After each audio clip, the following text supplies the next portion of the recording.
আসসালামু আলাইকুম ওয়া রাহমাতুল্লাহি ওয়া বারাকাতুহু। দূরে কাছে দেশে বিদেশে যে যেখানে আছেন সকলকে আমার ভালোবাসা মোবারকবাদ, সকলের সুস্থতা কামনা করি মহান রব্বুল আলামিনের কাছে। নিশ্চয়ই আপনারা জানেন প্রতি বছরের নয় এবছরও আগামীকাল 21শে আশ্বিন আলা হযরত আশিকে রসুল সুলতানুল ওয়াইজিন ফানাফিল্লাহ ফানাফির রসুল ফানাফির শেখ হযরত জুলফিকার সিদ্দিকী আল কুরাইশি আমার ছোট দাদুজান হুজুর পীর কেবলার বাৎসরিক স্মৃতি সভা ওফাত দিবস প্রতি বছরের না এবছরও আলহামদুলিল্লাহ হতে চলেছে। পাশাপাশি এই দিনটাকেই স্মৃতি হিসাবে ফুরফুরা শরীফ আহলে সুন্নাত আল জামাত নামক একটা ইসলামিক সংগঠনের মাধ্যম দিয়ে দীর্ঘ 9 বছর কমপ্লিট হলো।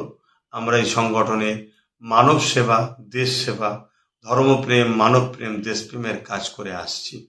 আলহামদুলিল্লাহ আপনাদের সকলে জানেন প্রতি বছর না এবছরও আগামীকাল ফুরফুরা আহলে সুন্নাত আল জামাতের 10ম বার্ষিক অধিবেশন অনুষ্ঠিত হইবে।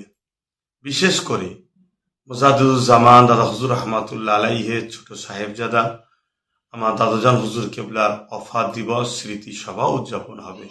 তাই আপনাদের সকলকে আইনকে মান্যতা দিয়ে সুস্থভাবে ট্রাফিক রুলস মেনে গাড়ি আস্তে চালিয়ে সকলে আসবেন। বিশেষ করে আহলে সুন্নাত ওয়াল জামাতের প্রত্যেকটা শাখা কমিটির দায়িত্বশীল তেনারা সকাল 10টার মধ্যে কেন্দ্র অফিসে উপস্থিত হবেন। সাংগঠনিক আলোচনা পাশাপাশি দোয়ার মাধ্যম দিয়ে আমরা 10ম বার্ষিক অধিবেশন উদযাপন করব ইনশাআল্লাহ।